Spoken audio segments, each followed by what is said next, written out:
इसलिए मैम, तो आज हम लोग सोशल साइंस के डीएलएड का मोस्ट इम्पॉर्टेंट क्वेश्चंस करने वाले हैं, जो कि आपके एग्जाम के पॉइंट ऑफ व्यू से बहुत ज़्यादा ही इम्पॉर्टेंट है। तो जो भी इसका पीडीएफ होगा वो आप लोग को टेलीग्राम चैनल पे प्रोवाइड करवा दिया जाएगा। तो डिस्क्रिप्शन बॉक्स में लिंक है, आप लोग वहाँ से जुड़ सकते हैं। जो लोग भी सभी विषयों की तैयारी करना चाहते हैं वो हमारे हुंकार बैच से जुड़ सकते हैं, जहाँ पर आपको डेली लाइव क्लासेस रिकॉर्डिंग भी प्रोवाइड करवा दी जाती है। तो चलिए आज के क्लास को हम लोग स्टार्ट करते हैं। तो हमारा सबसे पहला क्वेश्चन हम लोग देखेंगे। तो देखिए, सबसे पहले हमारा कि सौर ऊर्जा निम्नलिखित में कौन सा संसाधन है। सौर ऊर्जा जो होता है वो निम्नलिखित में से कौन सा संसाधन है। मानवकृत है, पुनः पूर्ति योग्य है, अजैव है, अचक्रीय है।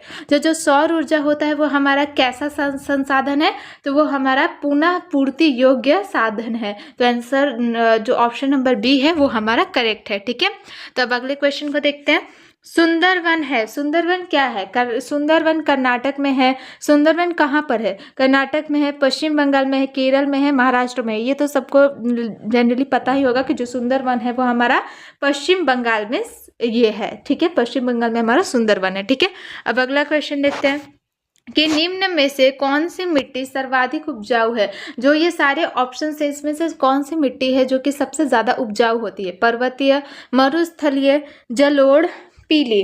तो कौन सा मिट्टी सबसे ज़्यादा उपजाऊ होता है, तो वो होता है हमारा जलोढ़ मिट्टी। तो ऑप्शन नंबर सी हमारा करेक्ट है। ठीक है, अब अगला देखते हैं कि प्राकृतिक गैस पाई जाती है। प्राकृतिक जो गैस होती है वो कैसी मतलब पाई जाती है। यूरेनियम के साथ, कोयला के साथ, खनिज तेल के साथ, चूना पत्थर के साथ।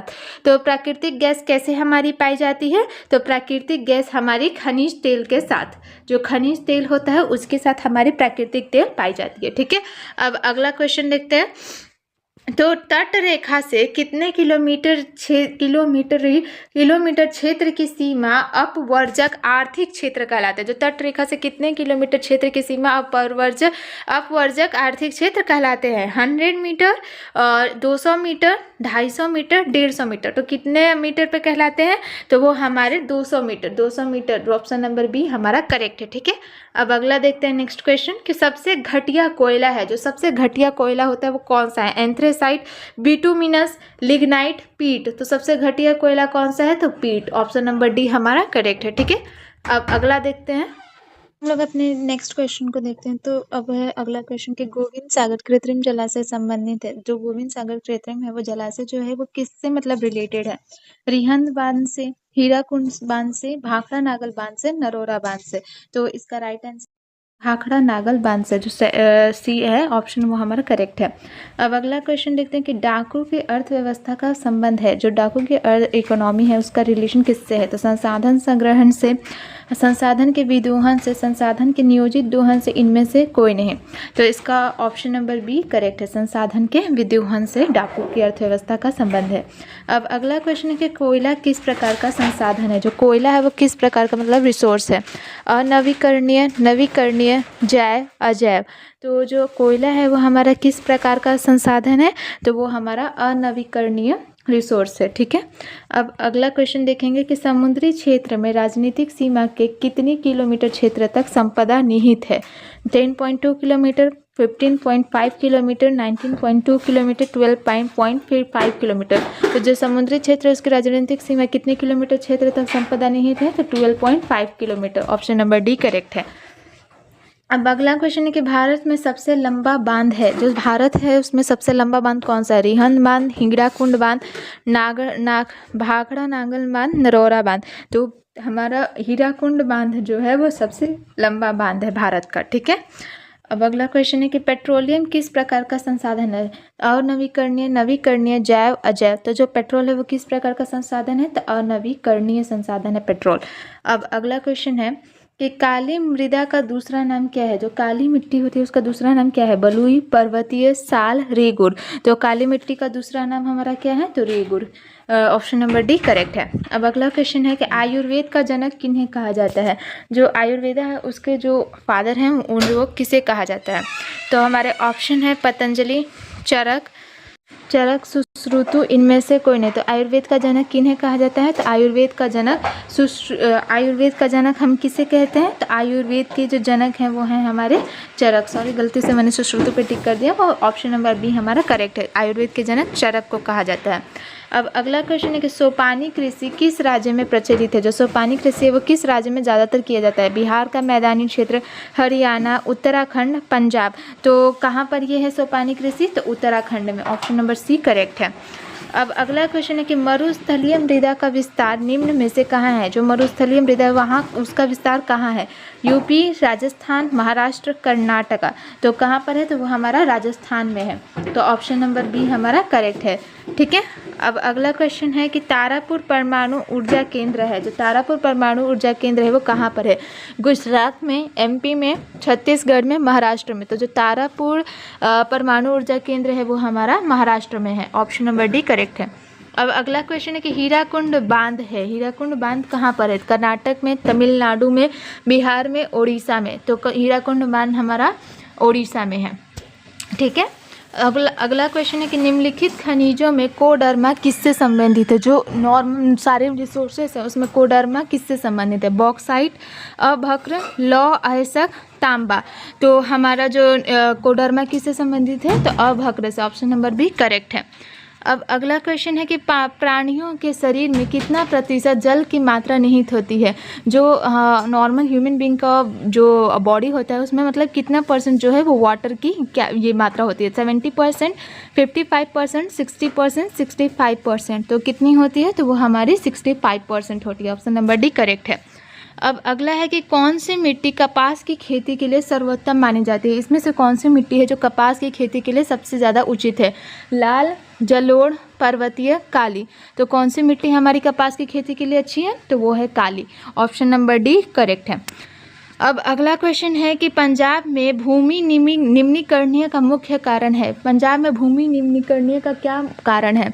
वनोन्मूलन, अति पशुचारण, अधिक सिंचाई, गहन खेती। तो पंजाब में भूमि निम्नीकरणीय का मुख्य कारण क्या है, तो वो है हमारा अधिक सिंचाई। ऑप्शन नंबर सी करेक्ट है। अब अगला क्वेश्चन है कि भारत में लगभग कितने करोड़ हेक्टेयर भूमि का क्षरण हो चुका है।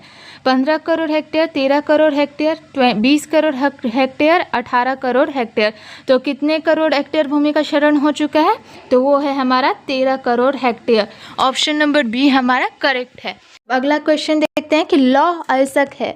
जो लौह अयस्क है वो क्या है। नवीकरणीय संसाधन, अनवीकरणीय संसाधन, जैव संसाधन, मानवकृत संसाधन। तो लौह अयस्क क्या है, तो लौह अयस्क हमारा कैसा संसाधन है, तो अनवीकरणीय संसाधन है। लौह अयस्क कैसा है, तो अनवीकरणीय संसाधन। अब अगला क्वेश्चन है कि देश के बांधों को किसने भारत का मंदिर कहा था। किसने जो है देश के जितने भी बांध हैं उसको भारत का मंदिर कहा था। स्वामी विवेकानंद, पंडित नेहरू, महात्मा गांधी, डॉक्टर राजेंद्र प्रसाद। तो किसने कहा था, तो पंडित नेहरू जी ने कहा था कि सभी बांधों को कि भारत के ये मंदिर हैं। ठीक है। अब अगला क्वेश्चन है कि कुल जल का कितना प्रतिशत भाग महासागरों में निहित है। जल का जो कितना प्रतिशत भाग है वो महासागर में है। तो 96%, 95%, 96.5%, 95.5%। तो कितना है, तो 96.5%। ऑप्शन नंबर सी करेक्ट है। अब अगला क्वेश्चन है कि मेंढक के प्रजनन को नष्ट करने वाला रसायन कौन सा है। Benzene, urea, phosphorus, एड्रीन। तो कौन सा है वो हमारा, तो एड्रीन। एड्रीन जो है मेंढक के प्रजनन को नष्ट करने वाला रसायन है। अब अगला क्वेश्चन है कि वृहद क्षेत्र में जल की उपस्थिति के कारण ही पृथ्वी को क्या कहते हैं। उजला ग्रह, हरा ग्रह, लाल ग्रह, नीली ग्रह। तो क्या कहते हैं, तो नीली ग्रह, जो नीला ग्रह कहते हैं क्योंकि यहाँ पर जल की उपस्थिति के कारण ही नीला ग्रह कहते हैं। अब अगला क्वेश्चन है कि बिहार में अति जल दोहन से किस तत्व का संकेंद्रण बढ़ा है। फ्लोराइड, लौह, क्लोराइड, आर्सेनिक। तो किसका बढ़ा है, तो आर्सेनिक का। ठीक है। ऑप्शन नंबर डी करेक्ट है। अब अगला क्वेश्चन है कि विश्व की कितनी प्रतिशत जनसंख्या भारत में निवास करती है। कितने प्रतिशत जनसंख्या जो है भारत में रहती है। 16%, 18%, 20%, 22%। तो कितने परसेंट, तो 16% विश्व की 16% जनसंख्या जो है भारत में निवास करती है। अब अगला क्वेश्चन देखेंगे कि निम्न में से कौन बिहार की प्रमुख नदी घाटी परियोजना है। इसमें से कौन सी जो है वो हम बिहार की प्रमुख नदी घाटी हमारी परियोजना है।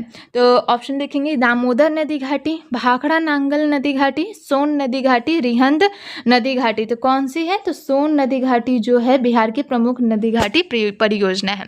अब अगला क्वेश्चन है कि भारत में 2001 में कितने प्रतिशत भौगोलिक क्षेत्र में वन का विस्तारण था? 25, 19.27, 20, 20.60। तो कितना था? तो 19.27 जो है इतना भौगोलिक क्षेत्र में वन का विस्तारण था 2001 में। अब नेक्स्ट क्वेश्चन है कि वन स्थिति रिपोर्ट 2005 के अनुसार भारत में वन का विस्तार कितना है? 20% भौगोलिक क्षेत्र में, 20.60% भौगोलिक क्षेत्र में, 20.55% भौगोलिक क्षेत्र में, इनमें से कोई नहीं। तो कितना था? तो 20.60% भौगोलिक क्षेत्र में। ऑप्शन नंबर बी करेक्ट है। अब अगला क्वेश्चन है कि बिहार में कितने भौगोलिक क्षेत्र में वन का फैलाव है? 5.5, 10.5, 7.5, 7.1, 19.5। सॉरी, वो गलती से मैंने 5 बोल दिया था। तो इसका राइट आंसर हमारा क्या है? तो वो है हमारा 7.1। बिहार में कितने भौगोलिक क्षेत्र का वन फैलाव है? तो 7.1। अब अगला क्वेश्चन है कि पूर्वोत्तर राज्यों के 188 आदिवासी जिलों में देश के कुल क्षेत्र का कितना प्रतिशत वन है? 75, 80.05, 60.11, 19.03। तो कितना है हमारा? तो 60.11 जो है पूर्वोत्तर राज्यों के 188 आदिवासी जिलों के देश के कुल क्षेत्र का 60.11% जो है हमारा वन है। ठीक है। अब अगला क्वेश्चन है कि चरक का संबंध किस देश से था? जो चरक थे उनका संबंध कौन से देश से था? म्यांमार से, नेपाल से, श्रीलंका से, भारत से। तो किससे था? तो भारत से। जो चरक थे वो कहाँ के थे? भारत से। ठीक है, उनका रिलेशन भारत से ही था। अब अगला क्वेश्चन है कि भारत के किस राज्य में वन का सबसे अधिक विस्तार है? भारत के किस राज्य में वन का सबसे अधिक विस्तार है? केरल, मध्य प्रदेश, कर्नाटक, उत्तर प्रदेश। तो किस राज्य में सबसे ज़्यादा है? तो वो है हमारा Madhya Pradesh. Option number B हमारा करेक्ट है। अब अगला क्वेश्चन है कि वन संरक्षण एवं प्रबंधन की दृष्टि से वनों को कितने वर्गों में वर्गीकृत किया गया है? 4 वर्गों में, 8 वर्गों में, 5 वर्गों में, 3 वर्गों में। तो कितने वर्गों में बांटा गया है? तो 3 वर्गों में जो है वन संरक्षण एवं प्रबंधन की दृष्टि से वन को वर्गीकृत किया गया है। अब अगला है हमारा क्वेश्चन कि 1951 से 1980 तक लगभग कितना वर्ग किलोमीटर वन क्षेत्र कृषि भूमि में परिवर्तित हुआ?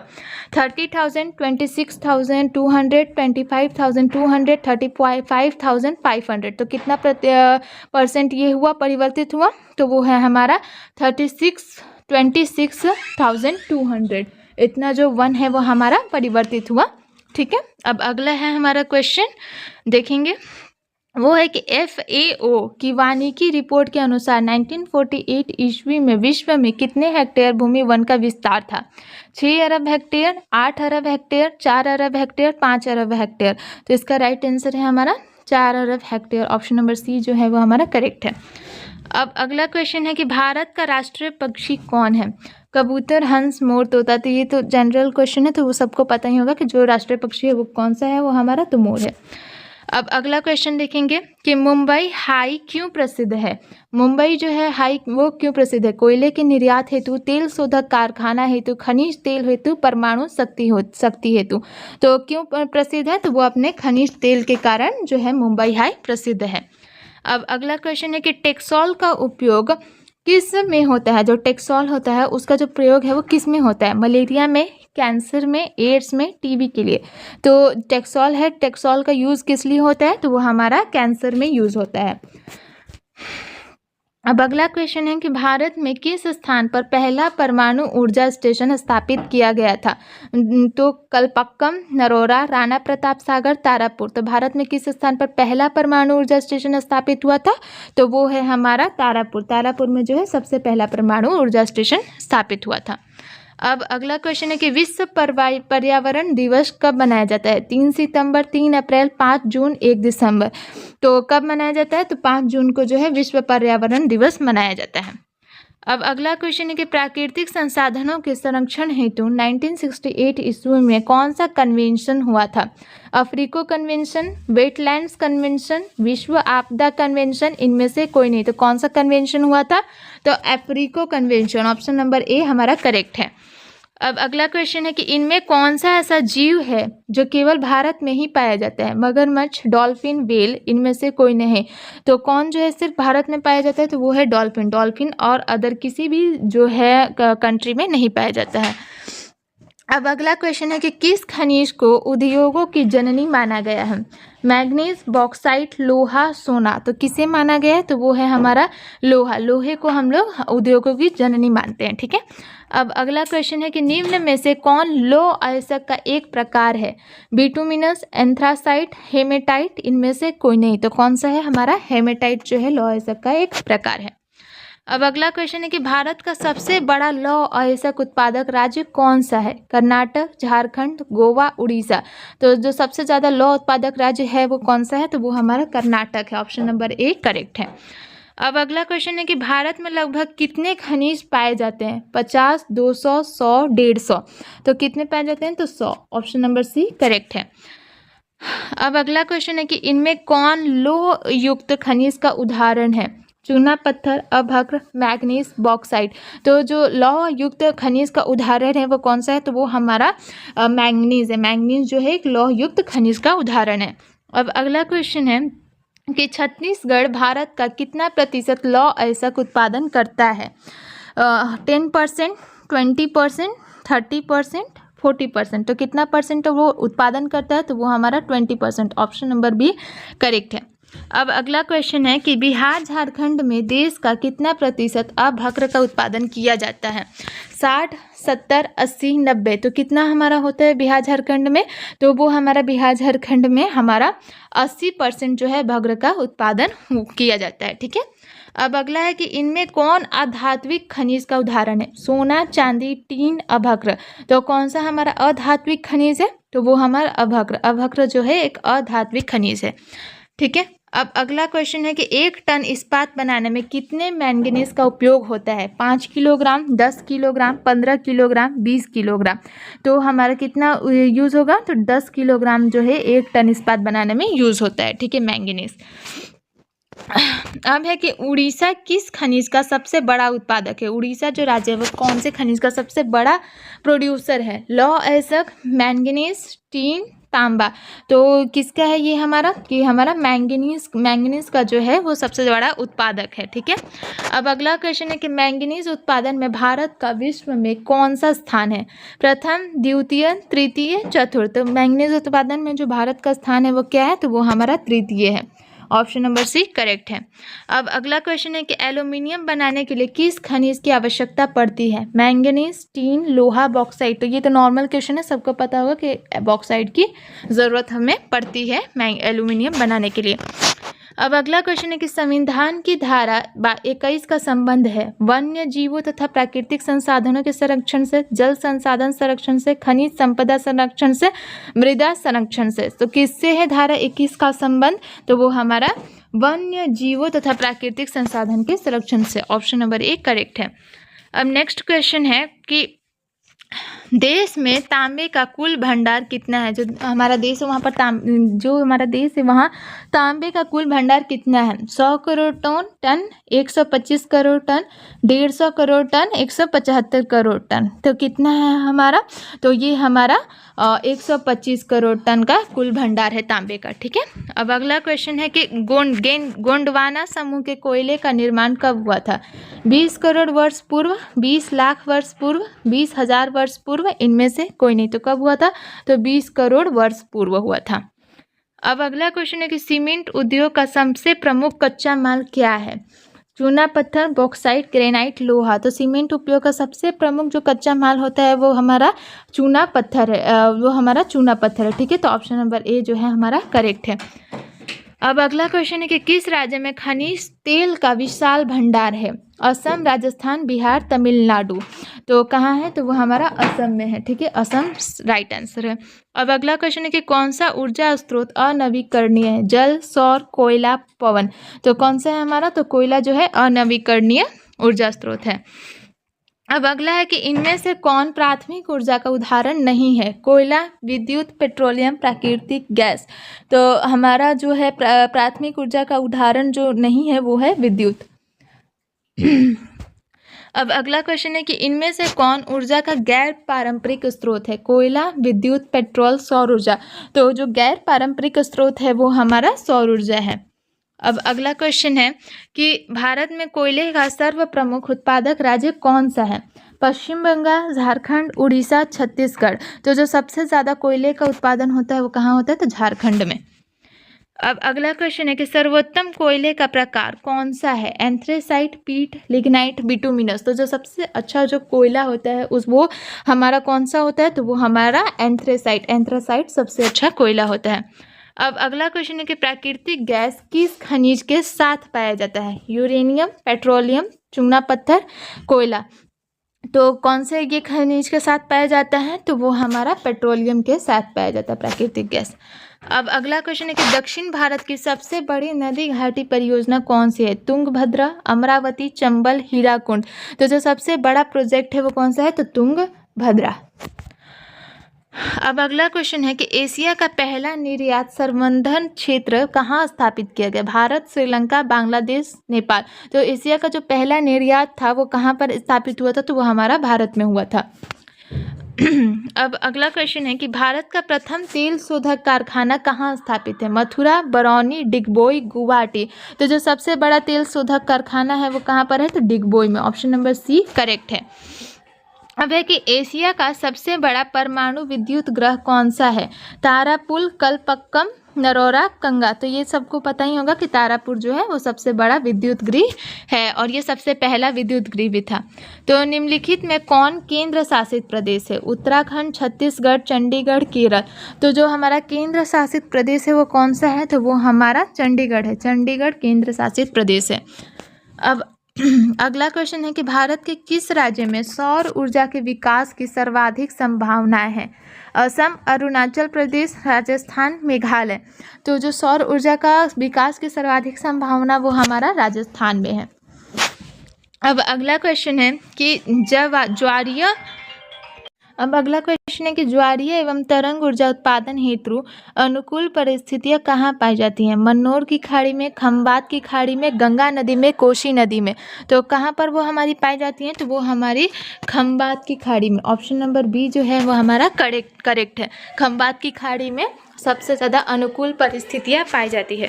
अब अगला क्वेश्चन है हमारा कि डॉक्टर मेधा पाटकर घनिष्ठ रूप से जुड़े हैं गंगा बचाओ आंदोलन से, दून घाटी आंदोलन से, नर्मदा बचाओ आंदोलन से, साइलेंट पारी आंदोलन से। तो जो डॉक्टर मेधा पाटकर हैं वो हमारे कौन से आंदोलन से जुड़ी हैं? तो वो हमारे नर्मदा बचाओ आंदोलन से जुड़ी हुई हैं। तो ऑप्शन नंबर सी जो है हमारा करेक्ट है।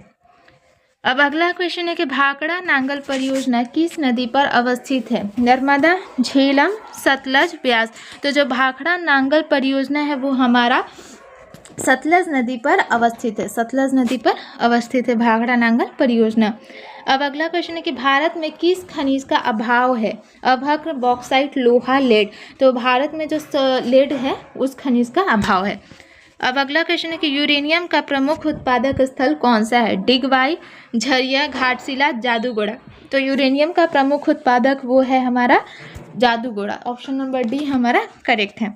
अब अगला क्वेश्चन है कि द्वितीय पृथ्वी सम्मेलन कहाँ हुआ था? न्यूयॉर्क, पेरिस, मॉस्को, इनमें से कोई नहीं।